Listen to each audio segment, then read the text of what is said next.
Hello friends, मैं doctor Kajal Mundada from Mohan to Mahatma इस सफर में आप सबका स्वागत करती हूँ। This is narration of Mahatma Gandhi's autobiography, the story of my experiments with truth. Part 1 की शुरुआत में गांधी जी अपने बचपन के किस्से हमें बताते हैं। गांधी जी जब 7 साल के थे तब उनके पिताजी पोरबंदर छोड़कर राजकोट रहने आए, क्योंकि उन्हें राजस्थानी कोर्ट का मेंबर बनना था। तो इस तरीके से राजकोट में ही हाई स्कूल तक की गांधी जी की शिक्षा पूर्ण हुई।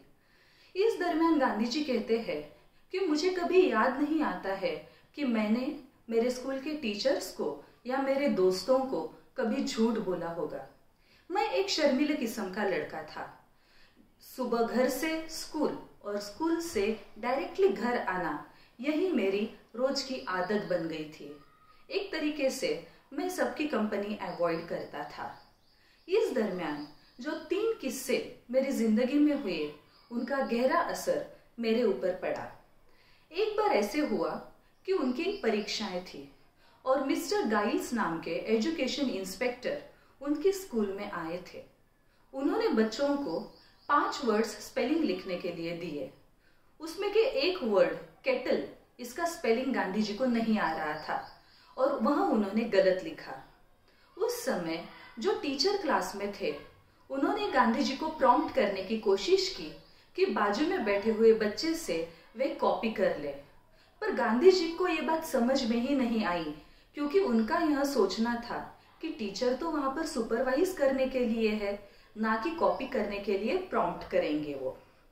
तो इस तरीके से इसका नतीजा यह हुआ कि गांधी जी एक ही थे क्लास में जिसका स्पेलिंग गलत हुआ और बाकी सारे बच्चों के स्पेलिंग्स करेक्ट थे। बाद में टीचर को लगा कि यह मूर्खतापूर्ण बिहेवियर है और उन्होंने यह बताने की कोशिश की गांधी जी को। लेकिन गांधी जी कहते हैं कि टीचर के इस कहने का मुझ पर कोई असर नहीं हुआ, क्योंकि कॉपी करने की कला मैं कभी सीख ही नहीं पाया। लेकिन इस घटना से उस टीचर के प्रति मेरा आदर रत्ती भर भी कम नहीं हुआ, क्योंकि मुझे हमेशा से इस बात पर विश्वास था कि अपनों से जो बड़े होते हैं उनकी गलतियां हमें बतानी नहीं चाहिए। दूसरे 2 किस्से जिनका गहरा असर गांधी जी के ऊपर पड़ा। गांधी जी लिखते हैं कि वैसे तो मुझे अन्य रीडिंग में कोई बहुत रुचि नहीं थी। स्कूल की किताबें छोड़े तो बहुत ज्यादा उन्हें रीडिंग में इंटरेस्ट नहीं था। लेकिन एक बार उनके पिताजी श्रवण पितृभक्ति नाटक यह किताब लेकर आए और गांधी जी ने वह किताब बड़े इंटरेस्ट के साथ पढ़ी। इस किताब का इतना गहरा असर उनके ऊपर हुआ कि उसी दरम्यान कुछ शोमैन वहां पर आए थे उनके गांव में, और उन्होंने भी उनके अलग अलग चित्रों में एक चित्र श्रवण कुमार का दिखाया, जो कि गांधी जी को बहुत पसंद आया।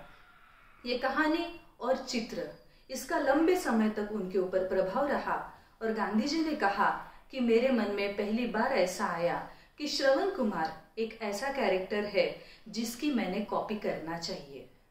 दूसरा एक किस्सा था जब एक ड्रामा कंपनी गांव में राजा हरिश्चंद्र यह नाटक लेकर आई। गांधी जी ने परमिशन निकाली और वे नाटक देखने गए। उन्हें यह नाटक इतना पसंद आया कि उनका मन होता था बार बार ये नाटक देखे, और हरिश्चंद्र की व्यथा देखकर गांधी जी का मन स्वयं भी बहुत व्यथित होता था और वे सोचने लगे कि काश हर इंसान राजा हरिश्चंद्र के जितना सच्चा हो, सच्चाई की राह पर चलने वाला हो।